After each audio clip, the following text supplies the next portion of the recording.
को कीर्तन में अभी हम लोग मंगलाचरण करते हैं।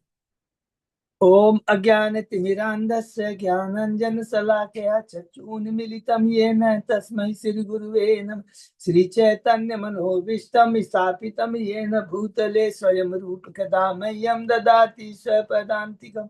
वन्देऽहं श्रीगुरु श्रीयुतपदकमलं श्रीगुरु वैष्णवांश श्रीरूपं साग्रजातं सहगण रघुनाथं वितं तं सजीवं स्वाधेतं सावधूतं परिचं सहितं कृष्ण चैतन्य देवं श्री राधा कृष्ण पादान सहगण ललिता श्री विशाखावितांत च नम ओम विष्णु पादाय कृष्ण प्रेष्ठाय भूतले श्रीमते भक्ति वेदांत स्वामिन इति नामने नमस्ते सारस्वती देवे गौरवाणी प्रचारिणे निर्विशेषा शून्यवादी पाश्चात्य देश तारिणे वाञ्छा कल्पतरुभ्यश्च कृपा सिन्धुभ्यः च पतितानां पावनेभ्यो वैष्णवेभ्यो नमो नमः। नमो महावदान्याय कृष्ण प्रेम प्रदायते कृष्णाय कृष्ण चैतन्य नामने गौरत्विषे नमः। हे कृष्ण करुणा सिंधु दीन बंधु जगतपते गोपेश गोपिका कांत राधा कांत नमस्तुते। तप्त कांचन गौरांगी राधे वृंदावनेश्वरी वृषभानुसुते देवी प्रणमामि हरिप्रिये। नीलाचल निवासाय नित्याय परमात्मने बलभद्र सुभद्रायां जगन्नाथाय ते नमः। जय श्री कृष्ण चैतन्य प्रभु नित्यानंद श्री अद्वैत गदाधर श्रीवासादि गौर भक्तवृंद मुखं करोति वाचालं पंगु लंघेगिरिं यत्कृपातमहं वन्दे श्री गुरुमदीनतारिणं परमानंद माधवं श्री चैतन्य ईश्वरं। हरे कृष्ण कृष्ण कृष्ण हरे हरे हरे राम राम राम हरे। श्री श्री मंगलाचरण की जय, शिला प्रभुपाद की जय। हरे कृष्णा। आज के इस चेतन चेतावनी चर्चा में सभी भक्तों का हार्दिक स्वागत है। सभी भक्तों के चरणों में मेरा सादर दंडवत प्रणाम है। राधा माधव राधा गोविंद परम वैष्णव गुरु आचार्यों की असीम कृपा से हम एक बड़ा महान ग्रंथ चैतन्य चरित्रामृत सब मिलकर के आपस में कई दिनों से चर्चा कर रहे हैं। ये बहुत बड़ी सौभाग्य की बात है। बहुत बड़ी हमारे पास गुरु आचार्य की कृपा है। कार्तिक महीना है। अभी हम लोग चेतन चेता की आदि लीला के 17वें अध्याय है में है, जो कि अंतिम अध्याय है आदि लीला का। इसके ऊपर हम लोग चर्चा कर रहे हैं। उसके पहले हमने जो 16 अध्याय पढ़े हैं उसको बहुत संक्षेप में दोहराते हैं। पहले अध्याय से लेकर के 7 अध्याय तक है, पूरा तत्व के बारे में दिया है, जो कि 16 जो मंगलाचरण के श्लोक है और प्रथम जो 4 अध्याय है जिसके अंदर में 6 मंगलाचरण के श्लोक है।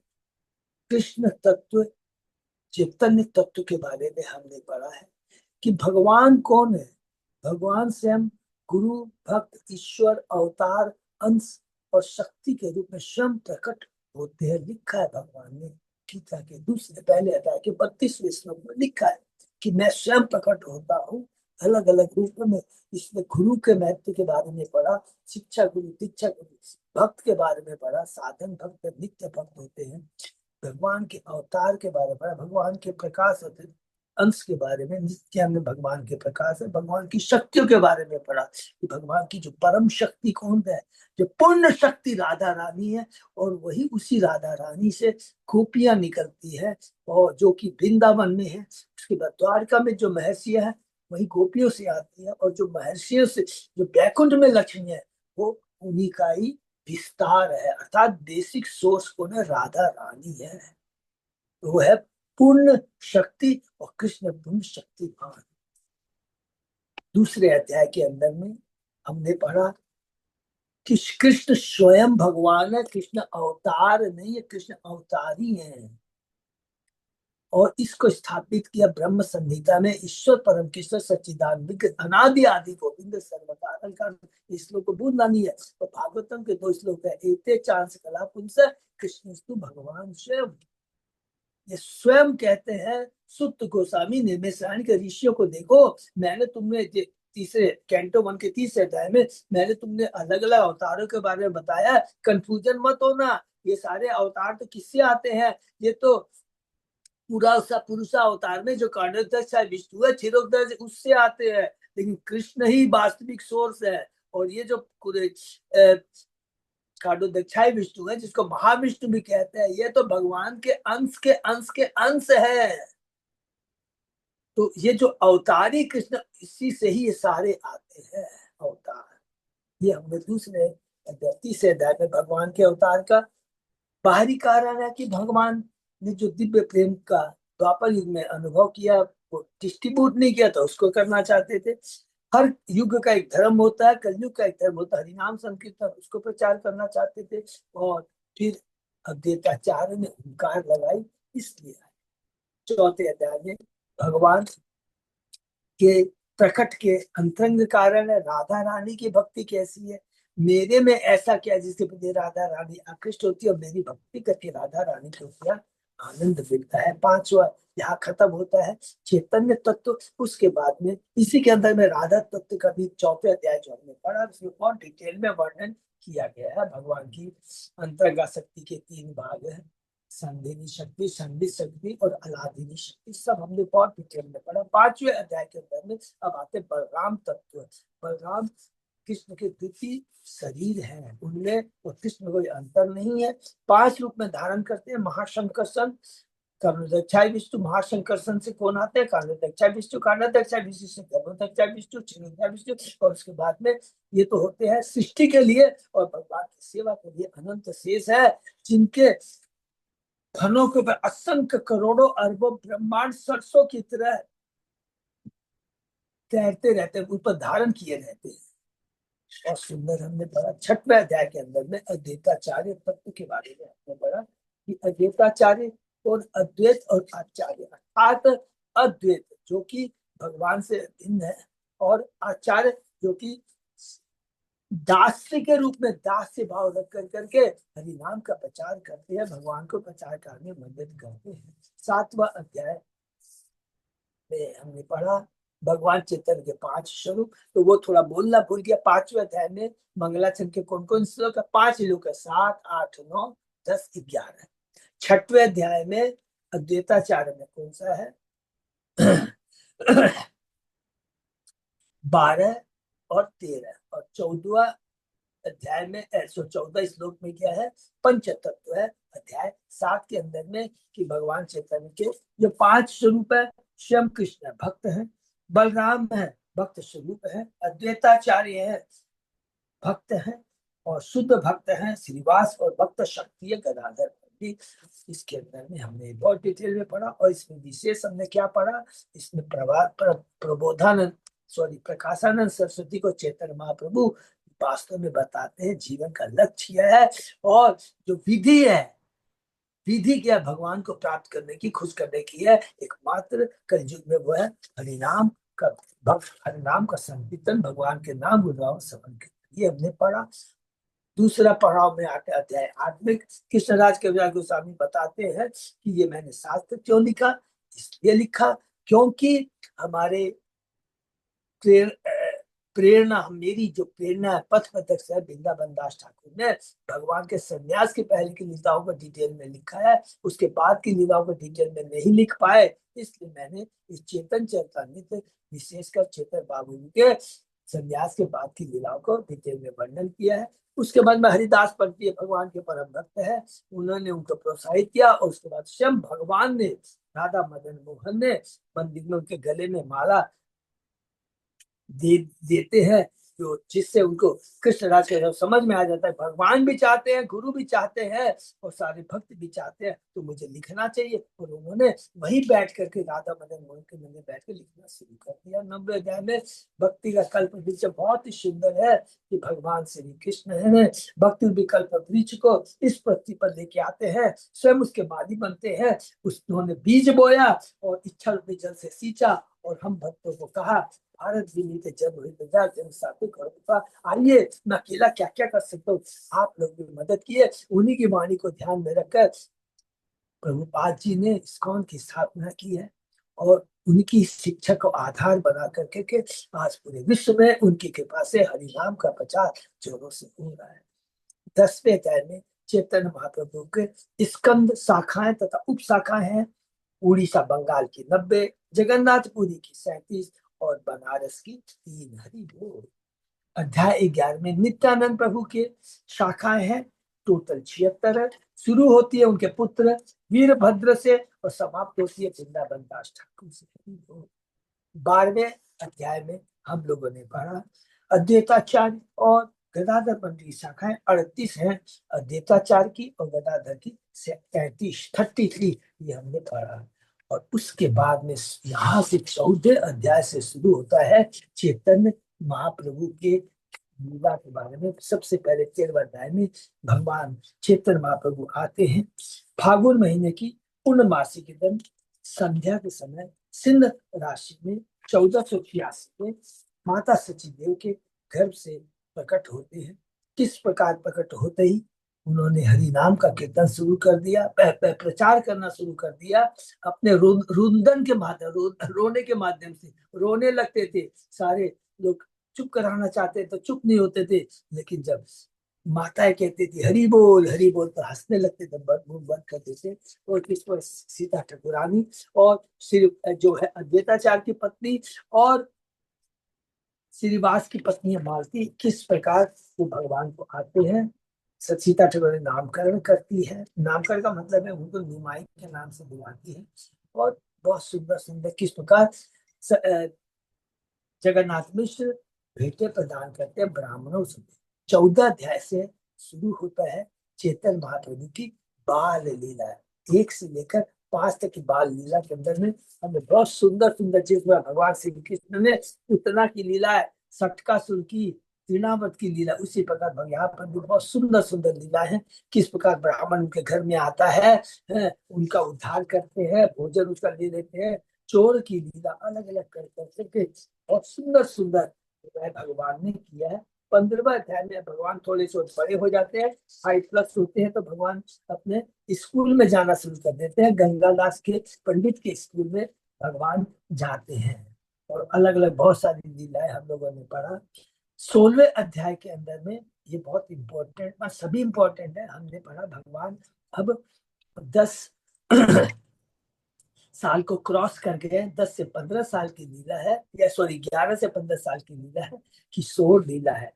अभी तक तो भगवान पढ़ते थे और अब किशोर लीला में आके भगवान पढ़ाना शुरू कर देते हैं। हरि बोल, बहुत सुंदर है। उसके बाद में पूर्व बंगाल में जाते हैं, वहां पर जाकर के तपन मिश्र को शिक्षा देते हैं और कहते हैं कि तुम बनारस चले जाओ और बहुत ही जल्दी मैं वहां पर आऊंगा। और उसके बाद में महाप्रभु वापस आते हैं बंगाल में जब उनको पता लगता है। तो उसके पहले हमने पढ़ा था कि माता लक्ष्मी से उनका ब्याह होता है, ये बोलना हम लोग भूल गए। बंगाल से जब वापस आते हैं पुनः पढ़ाना शुरू करते हैं और यहाँ पर हमने देखा काश्मीरी काश्मीरी पंडित के ऊपर किस तरह से कृपा करते हैं। ये एक बहुत बड़ी यहाँ पर शिक्षा है। लोग सोचते थे क्या कि महाप्रभु आए हैं जगाई मकाई जैसे लोगों का उद्धार करने के लिए, नहीं। और जितने भी जब काश्मीरी पंडित थे, इवन प्रकाशानंद सरस्वती, ओह मैं तो बहुत बड़ा वेदांत का पंडित हूँ, लेकिन महाप्रभु ने नहीं कहा, नहीं, जीवन का लक्ष्य केवल भगवान की भक्ति है और उस भक्ति के लिए कोई भी ज्ञान, तप, योग, साधन सब बेकार है अगर वो भगवान से जुड़े हुए नहीं है। और ये चीज उन्होंने किस प्रकार प्रकाशानंद पंडित के माध्यम से हमको बताया। बहुत सुंदर लीला है, हम लोगों ने उसके अंदर में पढ़ा। और महाप्रभु ने यहाँ पर एकदम बहुत सुंदर एक बात कहते हैं कि भगवान जब भी आते हैं किसी के ऊपर में, कोई भी ये नहीं कि उसको मजा चखाते हैं या उसको माने उसको डाउन करना चाहते हैं, उसका अपमान करना चाहते, नहीं। काश्मीरी पंडित को गर्व था और उस स्वयं उसकी गुरु है सरस्वती देवी ने देखा कि ये मेरा शिष्य गर्वित हो जाता है, तो चेतन महाप्रभु की कृपा से उसके गर्व को नष्ट किया और अंत में काश्मीरी पंडित भगवान की शरण में चल जाता है। तो इसलिए भगवान केवल जगाई मगाई का उदाहरण के कल्याण करने के लिए नहीं आते हैं, भगवान काश्मीरी पंडित जैसे लोगों का भी उद्धार करने आते हैं, इंद्र जैसे लोगों की बुद्धि को मति को ठीक करने आते हैं, ब्रह्मा जैसे लोगों की मति को ठीक करना चाहते हैं। तो भगवान का उद्देश्य है कि जो भी प्रारब्ध का साथ जो कुछ भी किसी के पास में है, चाहे धन है, योग्यता है, बुद्धिमानिता है, पंडित तो है, सारा अगर अपने नेतृत्व के लिए यूज होता है तो वो तुम्हारे पतन का कारण बनेगा। अगर वो भगवान की सेवा में लगता है तो वो वास्तव में उसके कल्याण का कारण बनेगा। ये काश्मीरी पंडित की बहुत बड़ी शिक्षा हम लोग को लीला के माध्यम से मिला। 70वें अध्याय में हमने देखा चेतन महाप्रभु अब आ जाते हैं युवा अवस्था में, 16 साल। तो 16 से लेकर संन्यास तक की लीला तो अभी तक बस खत्म होने जा रहा है। भगवान 16 वर्ष में प्रवेश कर चुके हैं और भगवान अब क्या करते हैं, गया जाते हैं। देखिए यहाँ से चेतन महाप्रभु में अब परिवर्तन आना शुरू किया है। और इस पॉइंट पर आकर के बहुत इंपॉर्टेंट चीज को सब लोग नोट करके रख लेंगे। भगवान ने जो भी शास्त्र पढ़े थे, व्याकरण में मैं इतना पंडित, सब कुछ तिलांजलि दे देते हैं। और वो तिलांजलि कब देते हैं बताते हैं, जब गुरु की शरण में जाते हैं तो गुरु बताता है, गया में जाते हैं, ईश्वरपुरी से मिलते हैं, उनसे दीक्षा लेते हैं। और उसके बाद में हमने पढ़ा कि किस पर दीक्षा लेने के बाद में भगवत प्रेम के चिन्ह उनमें दिखाई देने पड़ गए। यदि वास्तव में हमारी भक्ति में आता है परिवर्तन तो गुरु के शरण में जाना बहुत जरूरी है। गुरु की शरण में जाता दीति प्रणिपाते परिप्रश्नेन से, गुरु की शरण का मतलब है गुरु की जाकर सेवा करना। आप पूरे भागवतम गीता में देख, चेतन चेतन में देख लीजिए, भक्त और भगवान का काम क्या है। भगवान का भी काम क्या हमने देखा, भगवान भी सेवा करते हैं। भगवान को आनंद आता है गोपियों की सेवा करके, अपने सखाओं की सेवा कर करके, माता यशोदा की सेवा करके, नंद बाबा की सेवा करके। सेवा में ही ताकत है, सेवा से ही हमारी चेतना में परिवर्तन आता है। खाली भक्त नहीं, भगवान भी इसी में आनंद लेते हैं, तो भक्त को भी इसी में आनंद आता है। और उसके बाद में भगवान एक लीला के माध्यम से दिखाते हैं वैष्णव के चरणों में अपराध नहीं होना चाहिए, जो कि सची माता ने अपराध किया था अद्वैताचार्य। तो ये चीज हम लोग डिस्कस करना भूल गए, शायद कहीं लिखा था, यहाँ तो नहीं लिखा है। सची माता के मन में आया था कि अद्वैताचार्य के चलते मेरा बेटा संन्यास लिया है, इसी ने इसको प्रवोक किया है। चेतन महाप्रभु ने उसको बर्दाश्त नहीं होती, वैष्णव के चरणों में अपराध चाहे वो मेरी माँ क्यों ना हो, उन्होंने जब उनके चरण छूते हैं अद्वैताचार्य को, हमने पढ़ा बहुत डिटेल में, तब उनको आनंद आता है, तृप्ति होती है। अब बोलता है कि कृष्ण प्रेम अवश्य प्राप्त होगा। उसके बाद में श्रीवास के घर में भगवान अलग अलग अपना रूप दिखाते हैं, दिव्य ऐश्वर्य दिखाता है। उसके बाद में हमने पढ़ा, वो संक्षेप में, लेकिन देखिए ध्यान से रखना पड़ेगा। अब यहाँ नित्यानंद प्रभु पिक्चर में आते हैं, प्रकट होते हैं। जब उन्होंने देखा अरे अब तो चेतन महाप्रभु संन्यास लेने वाले हैं, हरिनाम का प्रचार शुरू करने वाले हैं, अब नित्यानंद प्रकट होते हैं। और हमने पढ़ा है कि नंदन आचार्य के यहाँ किस प्रकार स्वयं वो जाते हैं। तात्पर्य में लिखा है, श्लोक में नहीं लिखा, हमने पढ़ा है, बहुत सुंदर लिखा है कि नित्यानंद प्रभु से मिलते हैं। और अगर हम लोग चैतन्य भागवत वृंदावन दास के ठाकुर में जो पढ़ेंगे ना, केवल ये जो लीला है कि भगवान जब प्रथम बार नित्यानंद प्रभु को देखते हैं और नित्यानंद प्रभु अद्वैताचार्य को देखते हैं नवद्वीप में, क्या उनके रोंगटे खड़े होते हैं, क्या आंसुओं का आदान प्रदान होता है, गले मिलते हैं, आंख से पानी आ जाए। बहुत सुंदर लीला है ये। और उसके बाद में भगवान कभी षडभुज का रूप दिखाते हैं नित्यानंद को, कभी अपना चतुर्भुज रूप दिखाते हैं, और अंत में वो अपना द्विभुज रूप दिखाते हैं। हरि बोल। और उसके बाद जब व्यास पूजा करते हैं तो कहते हैं, उनका अपना मुसल दिखाते हैं, मुसल रूप, माने अरे तू और मैं एक हैं, तू मेरी क्या व्यास पूजा कर रहा है। भगवान कहते हैं अरे नित्यानंद तू और मेरे में कोई फर्क नहीं है। उसके बाद में माता सची किस प्रकार उनको समझ में आता है कि वास्तव में नंद और कृष्ण एक ही है। कब आता है, तो सपने में देखती है कि कृष्ण बलराम झगड़ते रहते हैं, दिन में होता है, सारी बात बताती है, और उसके बाद में वो समझ जाती है कि ये जो कृष्ण बलराम है और कुछ नहीं, ये मेरा मेरा ये चैतन्य माने निमाई है, और ये नित्यानंद। दोनों ही वास्तविक कृष्ण और बलराम है। यहाँ तक हमने पढ़ा है। और अब इसके आगे देखिए, हम लोग आगे जाएंगे, अलग अलग भगवान पूर्ण रूप से संकीर्तन में आ जाएंगे। चांद काजी की लीला पढ़ेंगे, हरिदास ठाकुर की लीला पढ़ेंगे, भगवान कृष्ण का श्रीवास आगे में अपने अपने दिव्य लीलाओं का प्रशंसा करते हैं, आम की लीला, ये सब हम लोग पढ़ेंगे। और उसके बाद में हम लोग सीधा भगवान संन्यास लेंगे और हम लोग कैंटे सॉरी मध्य लीला में प्रवेश कर जाएंगे। इसे बहुत अच्छे से पढ़ना है, थोड़ा सा है लेकिन बहुत डिटेल में पढ़ना है। हरे कृष्णा। आगे हम शुरू करते हैं। ओम नमो भगवते वासुदेवाय। ओम नमो भगवते वासुदेवाय। ओम नमो भगवते वासुदेवाय। आदि लीला चेतन चेतामित आदि लीला अध्याय 17 श्लोक नंबर 18। बहुत बहुत धन्यवाद अच्युत दास। हम लोग शुरू करते हैं। तबे सप्त प्रहर छिल्ला प्रभु भावावेशे यथा तथा भक्त गण देखिला विशेषे। इस घटना के बाद महाप्रभु 21 घंटों तक भावातीत की स्थिति में रहे और सारे भक्तों ने उनकी विशेष लीलाएं देखी। हरि बोल। अर्चा विग्रह के कक्ष में सिंहासन के पीछे अर्चा विग्रह के लिए एक सैया अवश्य होनी चाहिए। यह प्रथा हमारे सभी केंद्रों में होनी चाहिए। सैया चाहे बड़ी हो या छोटी, इससे कोई अंतर नहीं पड़ता। ये इतने आकार की होनी चाहिए कि विग्रह कक्ष में आसानी से रखी जा सके, किंतु कम से कम छोटी सैया होनी आवश्यक। एक दिन श्रीवास ठाकुर के घर में, ये सब श्रीवास ठाकुर के घर में भगवान के, एक दिन श्रीवास ठाकुर के भगवान चेतन बाबू विष्णु की सैया पर बैठ गया। हरि बोल। और सारे भक्तों ने पुरुष सूक्त से वैदिक मंत्र उनकी पूजा की। सहस्त्र शीर्षा पुरुषा सहस्ताक्ष सहस्त्र पात अर्चा विग्रह की स्थापना के समय भी इस वेद स्तुति को शुरू करने की भी आवश्यकता है। अर्चा विग्रह स्नान कराते समय सारे पुरोहित तथा भक्तों को इस पुरुष सूक्त का उच्चारण करना चाहिए और पूजा के लिए अर्चा विग्रह पर फूल, फल, अगरबत्ती, आरती सामग्री, नैवेद्य, वस्त्र तथा आभूषण अर्पित करनी चाहिए। सभी भक्तों ने चेतन बाबू इस तरह पूजा की और महाप्रभु 7 अर्थात 21 घंटे तक भावावेश में रहे। उन्होंने भक्तों को यह दिखाने के लिए, बहुत सुंदर है, उन्होंने भक्तों को यह दिखाने के लिए इस अवसर का लाभ उठाया कि वे आदि पूर्ण पुरुषोत्तम भगवान कृष्ण हैं। तो भगवान अपने को प्रकट किसको करते हैं? शुद्ध भक्तों के सामने,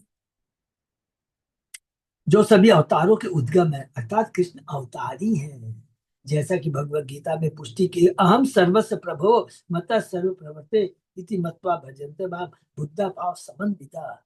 चतुश्लोकी भगवत गीता का पहला श्लोक है। पूर्ण पुरुषोत्तम भगवान के सारे विभिन्न रूप या विष्णु तत्व भगवान कृष्ण के शरीर से ही निकलते हैं। चैतन्य महाप्रभु ने भक्तों की सारी निजी इच्छाओं को खोल कर रखा और इस समय सभी आश्वस्त हो सके कि महाप्रभु ही संपूर्ण पुरुषोत्तम भगवान है। कुछ भक्त महाप्रभु के इस भाव प्रदर्शन को सात प्रिय भाव और अन्य इसे महाभाव प्रकाश या महाप्रकाश नाम से पुकारते हैं। चैतन्य भागवत के मध्य खंड के 90वें अध्याय में इस सात प्रिय भाव का वर्णन है, जिसमें इसका भी उल्लेख है कि उन्होंने दुखी नामक एक दासी को सुखी नाम दिया, वृंदावन दास ठाकुर का। उन्होंने खोला बेचा सिद्धर को बुलवाया, उसे अपना महाप्रकाश दिख रहा है। खोला बेचा, ओ हरि बोल, बहुत सुंदर लीला। श्रीधर खोला बेचा की बहुत सुंदर लीला है कि किस प्रकार भगवान, और इसमें युद्ध होता था। भगवान बोलते थे तू बहुत ज्यादा पैसा मांग रहा है, वो कहता तेरे को लेना तो लो, भगवान छीन के ले लेते। इतने सुंदर लीला है ना, वृंदावन दास ठाकुर ने बहुत डिटेल में बताया। फिर उन्होंने मुरारी गुप्त को बुलाकर अपना रामचंद्र भगवान का रूप दिखलाया, क्योंकि मुरारी गुप्त किसके भक्त हैं? हनुमान के भक्त हैं। बहुत सुंदर सुंदर लीलाएं भगवान के भक्त हैं। उन्होंने हरिदास ठाकुर को अपना आशीर्वाद दिया। अद्वैत प्रभु से भगवद गीता का पाठ करने, गीता सत्य पाठ के लिए कहा तथा मुकुंद पर विशिष्ट कृपा दिखलाई। ये सारे भक्त को तैयार किया है और अब ये भगवान को हरिनाम के प्रचार में मदद कर रहे। ये भगवान की सेना तैयार हो रही है, सबको बुला लिया। नित्यानंद प्रभु आ गए, श्रीवास आ गए, अद्वैताचार्य आ गए, मुकुंद आ गए, मुरारी गुप्त सब आ गए हैं। वरा आवेश हेला मुरारी भवने तार स्कंदे चौड़ी प्रभु नाचिला अंगने। एक दिन चेतन बाबू को भरा अवतार का भावावेश हुआ तो वे मुरारी गुप्त के कंधों पर चढ़ गए। फिर मुरारी गुप्त के आंगन में दोनों नाचने लगे। एक दिन चेतन बाबू चिल्लाने लगे, शुकर शुकर। इस तरह भगवान के शुकर अवतार का आह्वान करते हुए उन्होंने शुकर अवतार का रूप धारण कर लिया और मुरारी गुप्त के कंधों पर चढ़ गए। वे एक छोटा सा गाडू टोली वाला छोटा जलपात लिए थे, उन्होंने प्रतीक रूप में पृथ्वी को समुद्र के भीतर से पकड़कर ऊपर निकाल दिया, क्योंकि यही भगवान वराह की लीला है। और इसी भगवान ने की वराह लीला में हमने पढ़ा है कि भगवान ने किसका उद्धार किया है? हिरण्याक्ष का। हिरण्यकशिपु का छोटा भाई है हिरण्याक्ष, उसका उद्धार किया। तबे शुक्लांबर कहलो तंडुल भक्षण, हरे नाम श्लोक कहलो अर्थ विवरण। इसके बाद महाप्रभु ने शुक्लांबर ब्रह्मचारी द्वारा दिया हुआ कच्चा चावल खाया और वृद्ध नारदी पुराण में उल्लिखित हरे नाम श्लोक का विस्तार से भावार्थ बतलाया। शुक्लांबर ब्रह्मचारी गंगा के तट पर नदी में रहते थे। जब श्री चैतन्य महाप्रभु भावावेश में नाच रहे थे, तब वे झोली में चावल लेकर उनके निकट गए। महाप्रभु अपने भक्त से इतने प्रसन्न हुई, उन्होंने तुरंत झोली छीन ली और कच्चे चावल खाने लगे। किसी ने उन्हें मना नहीं किया और वे पूरा चावल खा गए, क्योंकि भगवान ही तो वास्तव में भुगता है। हरे नाम हरे नाम केवलम, कलो नास्ते व नास्ते व नास्ते गति न पाए। इस कलयुग में आत्म साक्षात्कार के लिए कृष्णदास के विलास गोस्वामी, इस कलयुग में नाम साक्षात्कार के लिए भगवान के पवित्र नाम के कीर्तन, भगवान के पवित्र नाम के कीर्तन, भगवान के पवित्र नाम के कीर्तन के अतिरिक्त अन्य कोई उपाय नहीं है, नहीं है, कोई उपाय नहीं है। कली काले नाम रूपे कृष्ण अवतार, नाम है तो सर्व जगत विस्तार। इस कलयुग में भगवान के पवित्र नाम अर्थात हरे कृष्ण महामंत्र भगवान कृष्ण का अवतार है। अर्थात भगवान और भगवान के नाम में कोई अंतर नहीं है। केवल पवित्र नाम के कीर्तन से मनुष्य भगवान की प्रत्यक्ष संगति कर सकता है। जो कोई भी ऐसा करता है उसका निश्चित रूप से उद्धार हो जाता है। ये वर्ण लिखा, निश्चित रूप से उद्धार हो जाता है, कोई डाउट नहीं रहता है। कौनते प्रतिजानीय न में भक्ता परिणश्यति, भगवान अर्जुन को भी बोलते हैं गीता में, अनाउंस कर दो मेरे भक्त का कभी भी विनाश नहीं होता है। धाधुर्य लागी हरे नाम उक्ति 3 बार, जड़ लोग बुझाई थे पुनः एवकार। इस श्लोक में बल देने के लिए एव निश्चय शब्द को 3 बार दोहराया गया है, और इसमें हरे नाम भगवान का पवित्र नाम भी 3 बार दोहराया गया है, जिससे सामान्य लोग इसे समझ सके कि एकमात्र हरि नाम जो भगवान से अभिन्न है। किसी सामान्य व्यक्ति को जोर देकर किसी बात को समझाने के लिए उसे 3 बार दोहराया जाता है। उदाहरण के लिए ऐसा कहा गया, आप इसे करें, आप इसे करें, आप इसे। इस तरह वृद्ध नारदी पुराण नाम कीर्तन पर बारंबार बल देता है, जिससे लोग इसे गंभीरता पर ग्रहण करें और माया के बंधन से अपने आप को मुक्त करा सके। हमारा यह व्यवहारिक अनुभव है कि कृष्ण आंदोलन में लाखों लोग वस्तुतः हरे कृष्ण महामंत्र का नियमित रूप से निर्दिष्ट सिद्धांतों के अनुसार कीर्तन करके आध्यात्मिक अवस्था को प्राप्त कर रहे हैं। अतः हम अपने सारे अनुयायियों से अनुरोध करते हैं कि वे इस हरि नाम महामंत्र का प्रतिदिन अपराध रहित तथा नियम सही 16 माला का जप करें। इस प्रकार से उनकी सफलता निश्चित है। ये देखिए, निश्चित वर्ड जो है ना, बहुत पावरफुल है। एवं हरे नाम हरे नाम हरे नाम केवल कलेव नास्ति, कलेव नास्ति, कलेव नास्ति कथित अद्वैत निश्चय। केवल शब्दे पुनर् केवल शब्दे पुनरपि निश्चय करण, ज्ञान योग तप कर्म आदि निवारण।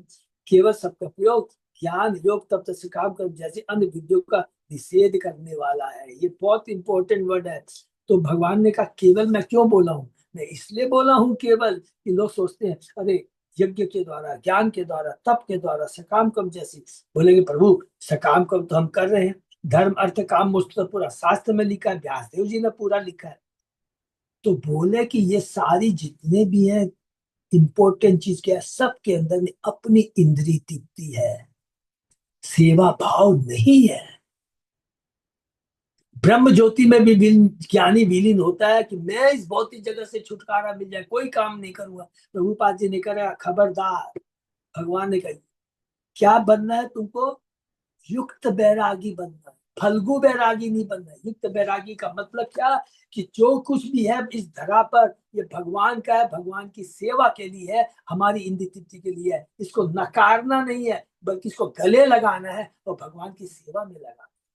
तो हम लोग को युक्त, ये बहुत बड़ी शिक्षा मिली है, तब बताते हैं। तो जो कुछ भी है कृष्ण की सेवा में लगना चाहिए, तभी हमारे कर्म वास्तव में कृष्णमय कहलाएंगे, नहीं तो सारे बंधन का कारण बनेंगे। हमारा कृष्ण आंदोलन केवल हरे कृष्ण महामंत्र के कीर्तन पर बल देता है, जबकि अन्य लोग जिन्हें इस कलयुग में सफलता के रहस्य का ज्ञान नहीं है, वे ज्ञान के अनुशीलन, योग के अभ्यास का व्यर्थी तपस्या तो से काम करने में व्यर्थ ही लगे रहते। ये केवल अपने समय का अपव्यय करते हैं और अपने न्याय को पथभ्रष्ट बनाते हैं। जब हम श्रोताओं को यह बात स्पष्ट से बताते हैं तो विरोधी पक्ष वाले हम पक्रुद्ध होते हैं। हरि बोल, प्रभुपाद जी कहते हैं डरते नहीं है, किंतु शास्त्रों के आदि हम इन कथा, देखिए ये वर्ड लिखते हैं, किंतु शास्त्रों के आदेशानुसार, देखिए सब में ध्यान देंगे, इन कथा कथित ज्ञानियों, मान सो कॉल्ड, खाली वास्तव में ज्ञानी नहीं है, वास्तव में ज्ञानी योगी कर्मी तपस्वी वही है जो कृष्ण के लिए तपस्या करता है, कृष्ण के लिए ज्ञान योग करता है, किस ज्ञान के बारे में ज्ञान प्राप्त करता है, कर्म करता है, कृष्ण के लिए करता है। तो जब अदरवाइज तथा कथित कहलाए, खाली दिखावटी कहलाएगा। जब ये कहते हैं कि वे ही हमारी तरह ही अच्छे हैं, तो हमें कहना चाहिए केवल हम अच्छे हैं और वे अच्छे नहीं। हरि बोल। ये हमारी हठ धर्मिता नहीं है, हम जिद्दीपना नहीं करें, यह शास्त्रों का आदेश है। स्वयं चैतन्य बाबू ने हरे नाम हरे नाम हरे नाम की, हमें शास्त्रों के आदर्शों से हटना नहीं चाहिए। इसकी पुष्टि चेतन चेता के अगले श्लोक में की गई है। अन्यथा ये माने तार नाही निस्तार, नाही नाही नाही एक कार। यह श्लोक स्पष्ट बताता है कि जो कोई अन्य मार्ग स्वीकार करता है, देखिए बहुत, जो कोई अन्य मार्ग स्वीकार करता है उसका कभी उद्धार नहीं हो सकता। इसलिए 3 बार अन्य कुछ नहीं, अन्य कुछ नहीं, अन्य कुछ नहीं कहा गया है, जो आत्म साक्षात की असली विधि पर बल देता है। और आत्म साक्षात की असली विधि क्या है? केवल हरे कृष्ण कृष्ण कृष्ण हरे हरे, हरे राम राम राम हरे हरे। देखिए इतना सुंदर बार बार एक्सप्लेनेशन तात्पर्य के माध्यम से कौन दे सकता है? प्रभुपाद जी के चरणों को हम लोग धो धो के पीना चाहिए बार बार, और विशेष करके कलयुग की जनता को समझ में नहीं आता। और इतना बढ़िया काश्मीरी पंडित का प्रकाशानंद सबका प्रभुपाद चेतन बाबू ने एग्जाम्पल देके बता दिया। ज्ञान पंडित तो कोई काम नहीं आएगा, बल्कि ये घमंड का कारण बनता है यदि भगवान की सेवा में नहीं लगता है। अहम आता है, घमंड आता है। दृढ़ हेते नीचे हुआ सदा लंबे नाम, आपने निर्भिमानी अन्य दिवेना। निरंतर पवित्र नाम का कीर्तन करने के लिए मनुष्य को रास्ते में उगी घास से भी रहित होना चाहिए। तिनादपि सुनिचेन तरोरपि, और निजी सम्मान की कामना से रहित होना चाहिए, किंतु अन्य को पूरा आदर देना चाहिए। जितना दूसरों को आदर देंगे, हमारे में अपनी अहम की भावना कटेगी, सहिष्णुता आएगी, सहनशीलता आएगी। जितना दूसरों को हम सम्मान दें और खुद सम्मान पाने की जगह उतना गर्व होगा, चेतना कलुषित होगी, भक्ति से च्युत हो जाएंगे। तदुषा में सही सुनता वैष्णव कोरीबे, भरसन तारण ने काके किछु ना बोली बे। भगवान भगवत नाम संकीर्तन में संलग्न व्यक्ति में वृक्ष जैसी सहनशीलता होनी चाहिए। डांटे फटकारे जाने पर भी बदले की भावना से उसे किसी से कुछ नहीं कहना चाहिए। वृक्ष को कितना ही डांटते हैं, फटकारते हैं, पत्थर मानते हैं, वो बदले में फल ही देता है, छाया ही देता है। काटी लही तरु जन किछु ना बोले, सुखाइया मोरे तबु जल न मगे। यदि कोई वृक्ष को काटता भी है तो भी वह प्रतिरोध नहीं करता, नहीं वह सूखने मरने पर किसी के जल की याचना, किसी से जल की याचना करना।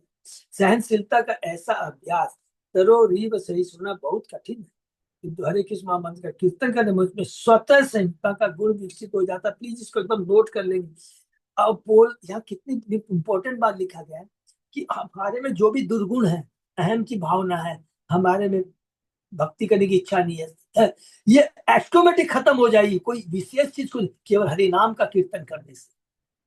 एक ही दवा है, एकमात्र राम दवा है। ये बहुत इंपॉर्टेंट है, पढ़ने में बहुत सिंपल लगता है लेकिन इसके अंदर बहुत तत्व भरा हुआ है।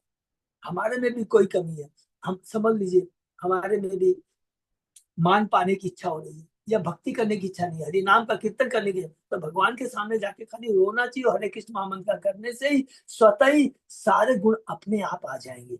हरे कृष्ण महामंत्र, हरे कृष्ण मंत्र के कीर्तन से आध्यात्मिक चेतना में उन्नत व्यक्ति को इसको विकसित करने के लिए अलग से अभ्यास नहीं करना पड़ता, क्योंकि हरे कृष्ण मंत्र का नियमित रूप से कीर्तन करने से भक्त में ये सारे गुण स्वतः आ जाते हैं। यस्यासि भक्ति हरे दास भक्ति, बहुत, जो भगवान की भक्ति करता है उसमें स्वतः ही सारे देवताओं के गुण अपने आप आ जाते, सारे गुण आ जाते हैं। पंडित के देवताओं के सारे गुण अपने आप आ जाते हैं, क्योंकि 26 गुण का जो गीता में हम लोगों ने पढ़ा, 13वें अध्याय का कौन सा श्लोक याद नहीं, यही मत वैष्णव कार्य किचु ना मागी वो अयाचित वृत्ति की बसाक फल खाई वो। इस प्रकार वैष्णव को किसी से कुछ भी नहीं मांगना चाहिए। यदि कोई बिना मांगे कुछ देता है तो उसे स्वीकार करना चाहिए, किंतु यदि कुछ न मिले तो वैष्णव को शाक तथा फल जो भी मिल सके उन्हें खाकर संतुष्ट होना चाहिए। सदा नाम लोइबे जता लाभे ते संतोष एक आचार्य को रे भक्ति धर्म को। मनुष्य को सदा नाम संकीर्तन करने के सिद्धांत का दृढ़ता से पालन करना चाहिए। उसे जो कुछ भी आसानी से मिल जाए उसी से संतुष्ट होना चाहिए। ऐसे भक्ति में आचरण से उसकी भक्ति सुदृढ़ बनी रहती है। हरि बोल। तीर्णादपिसु तीर्णादपिसु निचेन तरोरिव सहिष्णुना अमानि न मान देने कृतनि शिक्षाष्टकम से बहु है। तीर्णादपिसु निचेन तरोरपि अमानि न मान देने कृत, जो अपने आप को घास से भी अधिक तुच्छ मानता है, जो वृक्ष से भी अधिक सहिष्णु है, और जो किसी से निजी सम्मान की अपेक्षा नहीं करता फिर भी दूसरों को सम्मान देने की सदा तत्पर रहता है, तो सरलता से सदा भगवान के परिणाम का कीर्तन कर सकता है। यहाँ घास का विशेष रूप से उल्लेख, क्योंकि सभी लोग उसे रोकते थे तभी बेचारी घास विरोध नहीं करती। यह उदाहरण संकेत करता है कि गुरु या नेता को अपने पद का गर्व नहीं होना चाहिए, उसे सामान्य व्यक्ति से भी अधिक विनीत होना चाहिए, और उसे हरे कृष्ण भक्त का कीर्तन करते हुए चेतन बाबू के संप्रदाय का प्रचार करते रहना चाहिए। तो प्रचार बहुत जरूरी है, क्योंकि ये भगवान का आदेश है, चेतन महाप्रभु का आदेश है। सेवा, बुक डिस्ट्रीब्यूशन, ये सब पूरा प्रभुपाद जी ने चेतन महाप्रभु जी के जो आदेश है, उनकी जो वाणी है, उसको ही आधार बना कर करके प्रभुपाद जी ने नियम बनाए हैं। उधर्व बाहु करी कहो सुन सर्व लोग, नाम सुत गाती पर कंठे ए श्लोक। मैं अपने हाथ ऊपर उठाकर घोषित कर रहा हूँ, कृपया हर कोई मुझे सुने। इस श्लोक को परिणाम के धागे में पिरोकर निरंतर स्मरण करने के लिए अपने गले में पहनने। हरि बोल। हरे कृष्ण महामंत्र का कीर्तन के अपराध में कई तरह से अपराध हो सकते हैं, जिन्हें नामाभास या नाम अपराध कहते हैं। इस अवस्था में हरे कृष्ण महामंत्र का जप करने से कृष्ण का शुद्ध प्रेम प्राप्त करने की संभावना नहीं रहती। अतः मनुष्य को हरे कृष्ण महामंत्र का जप तीर्णादपि सुनिचेन तरोरपि सहित हमारे मान में कितनी सदारी संहिता श्लोक के सिद्धांत को करना चाहिए। यह ध्यान में रखें कि जब में ऊपरी तथा निचले ओठों एवं जीभ को कार्य करना पड़ता है। इन तीनों को हरे कृष्ण महामंत्र का कीर्तन करने में अवश्य संलग्न रहना चाहिए। हरे कृष्ण शब्दों का उच्चारण बहुत स्पष्ट होना चाहिए और सुनाई पड़ना चाहिए, हमको सुनना चाहिए। कभी कभी लोग होठ तथा जीभ से फुसफुसाकर अस्पष्ट उच्चारण करते हैं, जब अत्यंत सरल, लेकिन इसका अभ्यास गंभीरता पूर्वक करना चाहिए। है तो सरल, लेकिन क्या होता है, बहुत ही डिफिकल्ट है। नाम तो सरल का मतलब क्या है, याद करने में तो बहुत सिंपल है, लेकिन उसका गंभीरता से सही उनको 16 शब्द को कान में सुनना, बड़ी सिंसियर के हिसाब से करना, मन को इधर उधर न करके करना बड़ा मुश्किल है, अर्थात गंभीरता पूर्वक करना चाहिए। अतः चेतन चेता मित के रचिता कृष्ण कविराज हर एक को सलाह देते कि श्लोक को हमेशा गले में बांध कर रख लेना चाहिए। कृष्ण राज के बाद को सामने की जय। प्रभु आज्ञायक और ये श्लोक आचरण अवश्य पाइबे तबे श्री कृष्ण चरण हरि बोल। इस श्लोक में श्री चेतन बाबू ने जो सिद्धांत बताए हैं उनका दृढ़ता से पालन करना चाहिए। यदि कोई चेतन महाप्रभु तथा गोस्वामियों के चरण चिन्हों का अनुसरण करता रहे तो उसे जीवन का परम लक्ष्य अर्थात कृष्ण के चरण कमल अवश्य मिल जाएंगे, कृष्ण प्रेम अवश्य मिल जाएगा।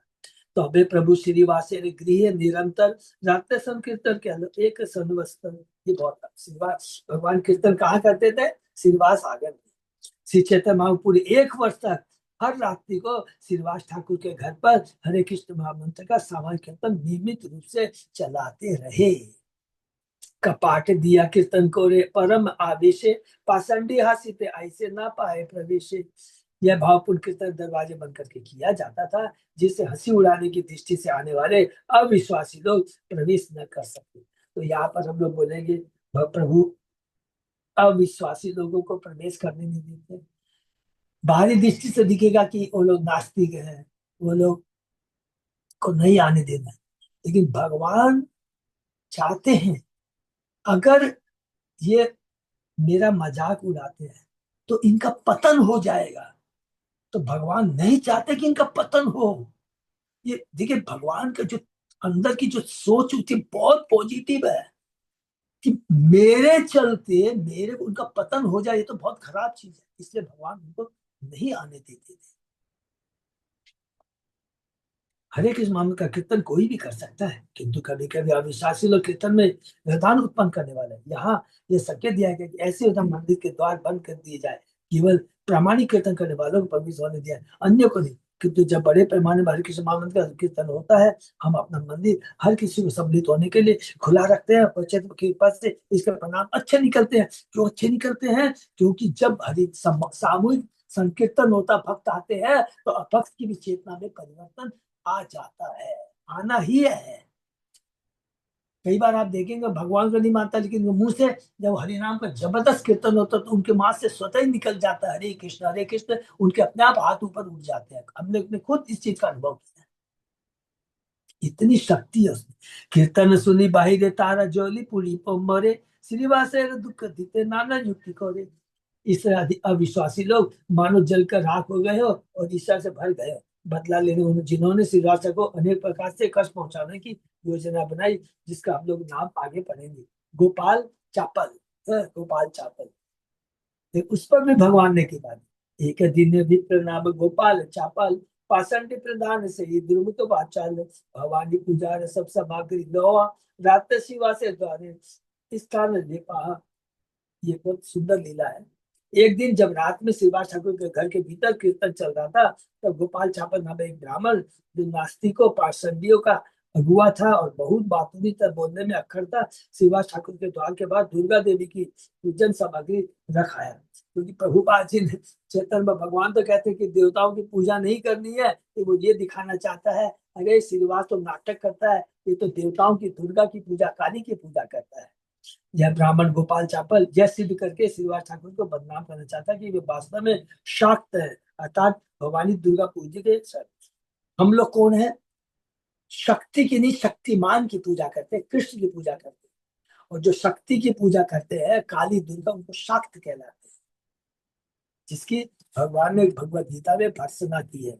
हम तपतु फलम तेषां तत्भवति अल्प, जो कम बुद्धि वाले वाले होते हैं, यही देवताओं की पूजा करते हैं, किंतु ऊपर ऊपर से वैष्णव बनते हैं। भगवान में देवी काली, बंगाल में देवी काली तथा भगवान कृष्ण के भक्तों में सदा सदा से स्पर्धा चलती आई है। सामान्यतः बंगाली, विशेषकर जो मांसाहारी तथा शराबी है, वे देवी दुर्गा, काली, शीतला तथा चंडी की पूजा करने में आसक्त है। ऐसे भक्तों जो शाक्त या शक्ति तत्व के पूजक कहलाते हैं, सदैव वैष्णव से ईर्ष्या करते हैं। चूंकि श्रीवास ठाकुर नवद्वीप के विख्यात और सम्मानित वैष्णव थे, तो गोपाल चावल उन्हें शक्त सिद्ध करके, माने शक्ति की पूजा करने वाला सिद्ध करना चाहते थे, उनकी प्रतिष्ठा को घटाना चाहता था। इसलिए उसने श्रीवास ठाकुर के दरवाजे पर शिव पत्नी भवानी की पूजा करने की सामग्री, लाल फूल, केले का पत्ता, सूरा का घड़ा तथा लाल चंदन का लेप रख दिया है। तो ये जो लाल फूल है ना, ये दुर्गा को याद है ना, वो जवा फूल, लाल जवा फूल है, कभी वैष्णव भगवान को नहीं चढ़ाना चाहिए। ये शक्ति काली देवी को चढ़ाया जाता है, विष्णु को नहीं चढ़ाया जाता है। प्रातःकाल जब श्रीवास ठाकुर ने अपने दरवाजे पर यह पूजा सामग्री देखी, तो उन्होंने आसपास के भक्तों को बुलाया, वो दिखलाया कि आज रात में भवानी की पूजा कर रहा था। उन लोगों ने खेत प्रकट किया और भंगी को बुलाकर उस स्थान पर पानी छिड़क कर तथा गोबर से लिपा कर उससे शुद्ध कराया। चेतन भागवत में गोपाल छाप से इस घटना का उल्लेख नहीं है। तो यहाँ पर हमने लिखा था कि कृष्णराज के युवराज के साहब कहते हैं कि जो जो लीलाएं वृंदावन दास ठाकुर ने डिटेल में बोल दिया, मैं उसको वर्णन नहीं करूंगा, और जो जो वृंदावन दास ठाकुर ने जिस घटना को डिटेल में नहीं लिखा, उसका मैं वर्णन करूंगा। इसलिए यहाँ पर प्रभुपाद जी ने कह दिया कि कृष्णदास के वृंदावन दास ठाकुर ने नहीं किया, तो यहाँ पर कृष्णदास के दास गोस्वामी उसका डिटेल में वर्णन कर रहे हैं। कलार पाते ऊपर धुल और फूल, हरिद्रा सिंदूर और रक्त चंदन तंबूल। उसने केले के पत्ते के ऊपर पूजा रखी थी, जिसमें ओड़ फूल, हल्दी, सिंदूर, लाल चंदन का लेप तथा चावल थे। मध्य भांडे पासे धोरी नीचे घोरे गेल, प्रातः काले से विवासता तो देखी लो। इस सामग्री के पास उसने एक शराब का घड़ा रख दिया था। किसने? गोपाल छापन ने। प्रातःकाल जब श्रीवास ठाकुर ने अपना दरवाजा खोला, तो उन्हें यह सारी सामग्री दिखाई दी। बोड़ो बोड़ो लोग सब अनिल बोलाइला, सवारे कई श्रीवास हंसी हंसी। श्रीवास ठाकुर ने पड़ोस के सारे प्रतिष्ठित लोगों को बुलाया और हंसते हंसते इस प्रकार का कॉमेंट, नित्य राते को दी अभी भवानी पूजन, हमारे महिमा देखे ब्राह्मण सज्जन। उसने कमेंट कैसा कि देखो मैं दुर्गा की पूजा करता हूँ, सब लोग बोले कि सब समझ जाते हैं ये किसी और की करतूत है। हे महाशयो, मैं हर रात देवी भवानी की पूजा करता हूँ। चूंकि पूजा की सारी सामग्री यहाँ उपस्थित है, अतएव समस्त आदरणीय ब्राह्मण तथा उच्च जाति के सदस्यों, आप मेरी स्थिति को समझ सकते हैं मैं कितना बड़ा पाखंडी हूँ। वैदिक पद्धति अनुसार 4 जाति है, ब्राह्मण, क्षत्रिय, वैश्य, शूद्र, और इनमें इनसे भी नीच होते हैं पंचम अर्थात पांचम श्रेणी के लोग, जो शूद्रों से भी निम्न होते हैं। उच्च जाति वाले ब्राह्मण, क्षत्रिय तथा वैश्य भी ब्राह्मण सज्जन कहलाते थे। ब्राह्मण विशेषकर सज्जन कहलाते थे क्योंकि ये सारे समाज का मार्गदर्शन करते थे। ब्राह्मण इसलिए भगवान का क्या होता है, मुख मस्तिष्क होते हैं। यदि गांव में कोई झगड़ा होता तो लोग निपटारे के लिए इन सम्मानित ब्राह्मणों के पास जाते थे। अब इस तरह के ब्राह्मण तथा सज्जन खोज पाना कठिन है। अतः हर गांव तथा हर नगर इतना बिगड़ चुका है कि शांति तथा सुख का नामोनिशान नहीं रह गया। पूर्ण सुसंस्कृत सभ्यता के पुनर्जागरण के सारे विश्व में समाज के वैज्ञानिक विभाजन अर्थात ब्राह्मण, क्षत्रिय, वैश्य को लागू करना चाहिए। जब तक कुछ लोगों को ब्राह्मण बनने का पसंद नहीं जाता, तब तक मानव समाज में शांति नहीं आ सकती। इसलिए प्रभुपाद जी ने ये बेड़ा अपने ऊपर नहीं लिया। उन्होंने मलक्ष्यों को ब्राह्मण वैष्णव बनाया, और आज उनके मार्गदर्शन में पूरे विश्व में हरि नाम का प्रचार हो रहा है। तबे सब शिष्ट लोक करे हाहाकार, ऐसे कर्म है ता क्या कोनो दुराचार। तब वह एकत्र सारे सज्जन हाहाकार करने लगे कि यह क्या किसने यह बदमाशी की है, यह पापी कौन है।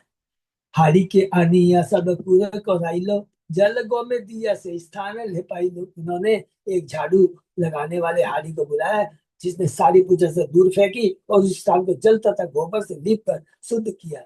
वैदिक समाज में जो व्यक्ति मल साफ करने तथा सड़कों पर झाड़ू देने जैसा सार्वजनिक स्वच्छता का कार्य करता है, हाड़ी कहलाता है। मेहता कभी कभी व्याच्युत होते हैं, विशेषतः जब वे अपने धंधे में लगे रहते हैं, क्योंकि इन्हें भी भक्त बनने का अधिकार है। अरे वो ये बहुत इंपॉर्टेंट चीज है। चंडाल कुत्ता सबको भक्त बनने का अधिकार है। जब रघुराज जी ने सिद्ध किया मलेच्छों को, कोई भी 100% 4 रेगुलेटरी को तोड़ते थे, लेकिन प्रभुपाद जी ने उन्हीं को ही देखिए भक्ति में लिखा है। श्रीमद् भागवतम में इसकी पुष्टि मामी पाठ व्यापार सिद्ध ये अपनी सुपाप योजना इष्टो वैश्य तथा शुद्ध ते अपनी यान्ति परम गति। ये पिता पुत्र जो मेरी शरण में आते हैं, भले ही वे निम्न जन्म के स्त्रिया वैश्य शुद्ध जो न परम गंतव्य को प्राप्त कर सकते हैं। भारत में अनेक अछूत निम्न जाति है, किंतु वैष्णव सिद्धांत के अनुसार जीवन के आध्यात्मिक स्तर पर इस किस्म आंदोलन को स्वीकार करने के लिए हर व्यक्ति का स्वागत किया गया है। ये चीज उपदेशामृत के अंदर में बहुत डिटेल में रूप गोस्वामी ने उदाहरण देकर के प्रभुपाद जी ने तात्पर्य के माध्यम से बताया है, और इस प्रकार कष्टों से छुटकारा दिलाया जाता है। भौतिक स्तर पर इस तरह की समानता या बंधुत्व असंभव है, लेकिन आध्यात्मिक स्तर पर ये संभव है। स्वयं प्रभुपाद जी ने कहा, सब चेतन महाप्रभु ने जगाए मगाए जैसे का उद्धार किया। जब चेतन महाप्रभु तीर्णादपि सुनिचेन तरोरी सुनना कहते हैं, तो वे इंगित करते हैं कि मनुष्य को देहात्म बोध से ऊपर उठना चाहिए। जब मनुष्य माने भौतिक स्तर से ऊपर उठना चाहिए, जब मनुष्य अच्छी तरह समझ लेता है कि वह भौतिक शरीर नहीं अपितु आत्मा है, तब वह निम्न जाति के लोगों से भी अधिक विनीत हो जाता है, क्योंकि आध्यात्मिक जिससे वह उन्नत हो जाता है। ऐसी विनयशीलता जिसमें मनुष्य अपने आप को घास से भी नहीं मानता है, सुनी सत्य कहलाती है, और विश्व से भी अधिक सहिष्णुता बनना सहिष्णुता कहलाता है। भक्ति को प्राप्त करके देहात्म बुद्ध की परवाह न करना अमानित अर्थात भौतिक मान के प्रति उदासीन होना कहलाता है, क्योंकि सारी जो इच्छाएं है ये शरीर से संबंधित है। मैं निम्न जाति का हूँ, ये सब शरीर से संबंधित है। मेरा जन्म निम्न जाति, मेरा उच्च कुल में जन्म हुआ, ये सब शरीर से संबंधित है। लेकिन शरीर के अंदर जो आत्मा है, वो सारी आत्मा एक है, भगवान का अंश है। नवेवान से जीव लोग जीव भूत सनात है। तो इस तत्व को समझ करके जो वैष्णव होता है, अंदर में जो आत्मा, उसकी कल्याण की बात सोचता है। इस भारी शरीर के से कोई लेना देना नहीं। इस तरह से स्थित भक्त मानव कहलाता है, क्योंकि वह निस्वार्थ भाव से अन्यों को सम्मान देने के लिए उद्यत रहता है। यद्यपि महात्मा गांधी ने अछूतों को शुद्ध करने का हरिजन आंदोलन, किंतु यह सफल है, क्योंकि उन्होंने सोचा कि प्रत्येक व्यक्ति किसी प्रकार की भौतिक व्यवस्था द्वारा हरिजन अर्थात भगवान का पार्षद बन सकता है। ऐसा संभव नहीं है जब तक मनुष्य पूर्णतः अनुभव नहीं करता कि वह शरीर नहीं अपितु आत्मा है। तब तक उसके लिए हरिजन बनने का प्रश्न ही नहीं होता। जो लोग चेतन भाव था उनकी गुरु शिष्य परंपरा के पद्धतियों पर नहीं चलते, वे पदार्थ आत्मा में भेद नहीं कर सकते, अतः उनके सारे विचार समस्याओं का मिश्रण मात्र बनते हैं। ये वस्तुतः माया देवी के जाल में फंसे रहते हैं। बहुत सुंदर अध्याय है। यहाँ पर सब लोग हम लोग जानते हैं, लेकिन फिर से रिपीट किया है। जो आध्यात्मिक कार्य होते आत्मा के लिए होते हैं, भौतिक स्तर शरीर से संबंधित कुछ नहीं, कुछ नहीं। इसीलिए कहते हैं ये जो भी वर्ण, ये भौतिक डिवीजन है, वर्ण ब्राह्मण क्षत्रिय वैश्य शूद्र, ये जरूरी है मनुष्य को सभ्य समाज बनाने के लिए। लेकिन खाली सभ्य समाज बना लिया, भगवान की भक्ति नहीं की, तो वो भी बेकार है। मैंने बेकार का मतलब वो व्यर्थ है, उसका कोई मतलब नहीं। लक्ष्य को जानना जरूर चाहिए। लक्ष्य है भगवान की भक्ति करना, चाहे वो ब्राह्मण हो या क्षत्रिय, चाहे वैश्य हो, शूद्र। वो कह देगा मैं ब्राह्मण हूँ, सारे ब्राह्मण के मेरे को पाठ याद है, मैं गाइड करता हूँ, नहीं चलेगा यदि वो भगवान की भक्ति नहीं करता, लोगों को भक्ति में नहीं लाता है। इसीलिए ब्राह्मण से ऊपर वैष्णव होता है। वैष्णव क्या करता है? भगवान का अपना अंश समझ करके भगवान के आदेश का पालन करता है, लोगों को वे भक्ति का प्रचार करता है, वो रियल वैष्णव है। धीने धीने रोहि से गोपाल चापाल सर्वांग होई लकुस्ते होए रक्त धारती की। कितना बड़ा वैष्णव के चरणों में अपराध का। अभी हमने पढ़ा था सची माता ने अद्वैताचार्य के चरणों में अपराध किया, जबकि वो वैसा नहीं था, लेकिन फिर भी ठीक है। लेकिन यहाँ पर कितना जघन्य अपराध है और उसका क्या दुष्परिणाम मिल रहा है। 3 दिन के बाद गोपाल चापल को कोढ़ हो गया और उसके सारे शरीर में घाव होकर उसमें से रक्त निकलने लगा। इससे डिटेल में दिया गया, सबको याद रखना, क्योंकि यहाँ पर लिख दिया कृष्ण प्रभुपाद जी ने कि इस घटना का डिटेल में वर्णन वृंदावन दास ठाकुर ने चैतन्य भागवत में नहीं किया, इसलिए यहाँ पर डिटेल में वर्णन है। नहीं तो देखिए जगह में गए कि एक लाइन में लिख के चले गए कि अभी हमने जो पढ़ा है 11-12वें श्लोक में शायद है, इस जगह में गाय का भी भगवान ने उद्धार किया, क्योंकि डिटेल में वर्णन वृंदावन दास ठाकुर ने किया। सर्वांग बेड़ी लकीटे काटे निरंतर, असह्य वेदना दुखी ज्वले अंतर। उसके सारे शरीर में कीड़े पड़ गए और उसे निरंतर काटने लगे। गोपाल चापल को असह्य पीड़ा होने लगी, उसका सारा शरीर कष्ट से चलने लगा। गंगा घाटे वृक्ष तले रहे तब आशिया, एक दिन बोले किसी प्रभु के देखिया। देखिए ये बहुत इंपॉर्टेंट, चूंकि कोल छूट कर हो गए, इसलिए गोपाल चापल गांव छोड़कर गंगा नदी के किनारे एक वृक्ष नीचे जा बैठा। एक दिन उसने चेतन बाबू को उधर से आते देखा, तो उन्हें वह इस तरह बोला। वैष्णव के चरणों अपराध में देखिए चेतन भगवान भी कहते हैं मैं कुछ नहीं कर सकता। दुर्वासा मुनि ने अपराध किया, भगवान का मैं दुर्वासा मुनि को मैं कुछ नहीं कर सकता। देखिए यहाँ पर ग्राम संबंध अमित तोमार मातुल भागीरम मुई कुष्ठ व्याधि होया चिव्याकुल। हे भांजे, मैं गांव के नाते आपका मामा लगता हूँ। देखो ना इस कुष्ठ रोग के हाथ से मुझे किस से पीड़ित रखा है। लोग सब उदारित तुम्हारा अवतार, मुझे बड़ा दुखी मोरे करे उद्धार। आप ईश्वर के अवतार है और अनेक पतितात्मा उद्धार कर रहे हैं, मैं भी इतना दुखी पतिता हूँ, कृपा करके मेरा भी उद्धार कीजिए। ऐसा लगता है कि गोपाल चापल पाप की बातों नहीं अपमान करने वाला होने पर भी उसमें सरलता का गुण था, अतः चेतन बाबू को उन पुरुषोत्तम भगवान का अवतार मानता था जो सभी जीवात्माओं का उद्धार करने के लिए आए थे। अतः उसने अपने उद्धार की यात्रा की, किंतु वह यह नहीं जानता था कि उद्धार का अर्थ शारीरिक व्याधियों का दूर होना ही नहीं है। यद्यपि जब मनुष्य भौतिक बंधन से छूट जाता है तो उसकी सारी व्याधियां स्वतः समाप्त हो जाए।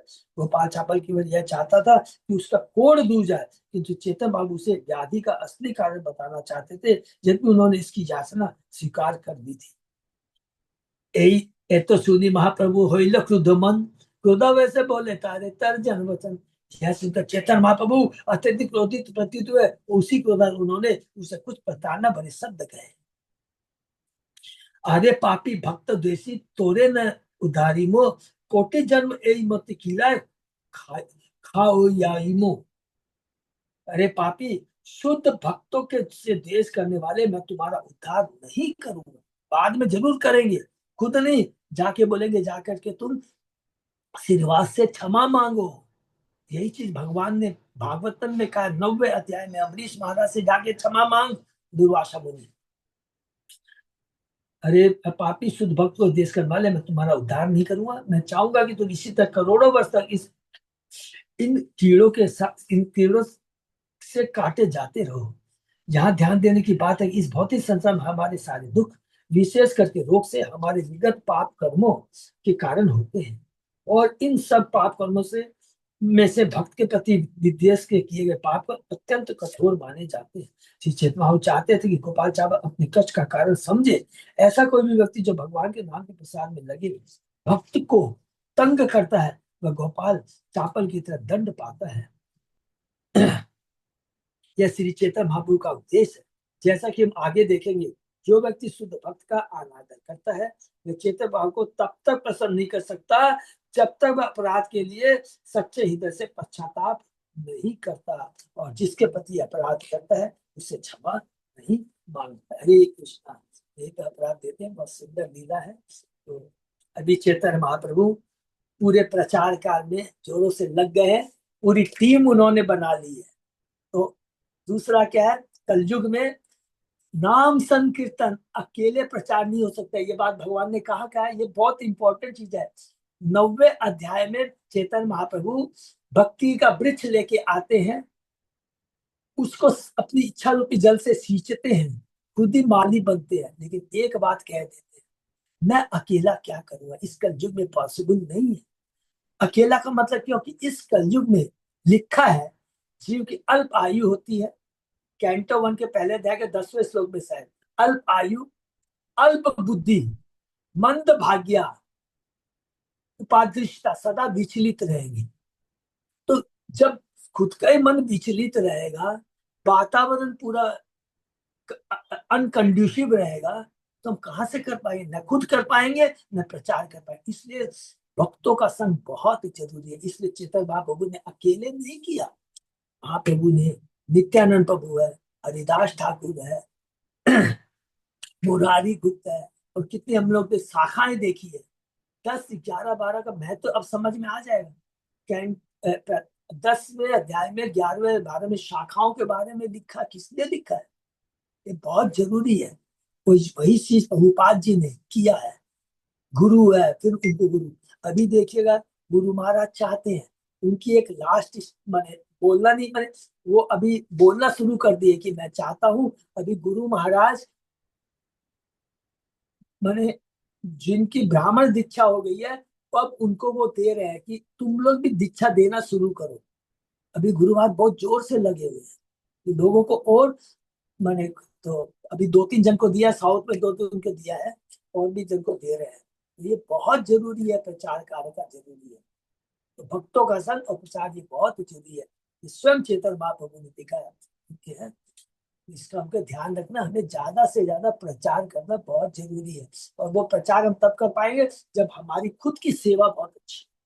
कुछ भी नहीं बोला, मेरे को बार बार एक ही चीज का बहुत मन है, प्रभाव है कि कोई ज्ञानी नहीं बनना है, कोई अपनी योग्यता की कोई दरकार नहीं है। सिंपल चीज है, गुरु से दीक्षा ग्रहण करो, प्रचार कार्य में लग जाओ, बुक डिस्ट्रीब्यूट करो। अरे हमको डिटेल में नहीं है, देखिए ये प्रभुपाद जी नहीं कहा, नहीं समझा सकते, चलिए आप आइए मंदिर में आइए, हमारे गुरु आपको समझाएंगे, हमारे सीनियर आपको समझाएंगे।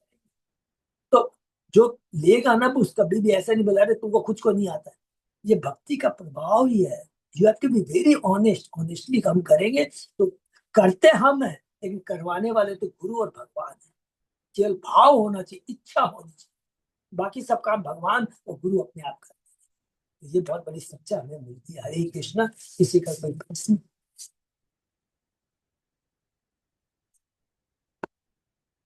तो यही पर हम लोग विराम देते हैं। बहुत बहुत सबको धन्यवाद। हरे कृष्णा। अच्युत जय दास प्रभु। हाँ प्रभु जी।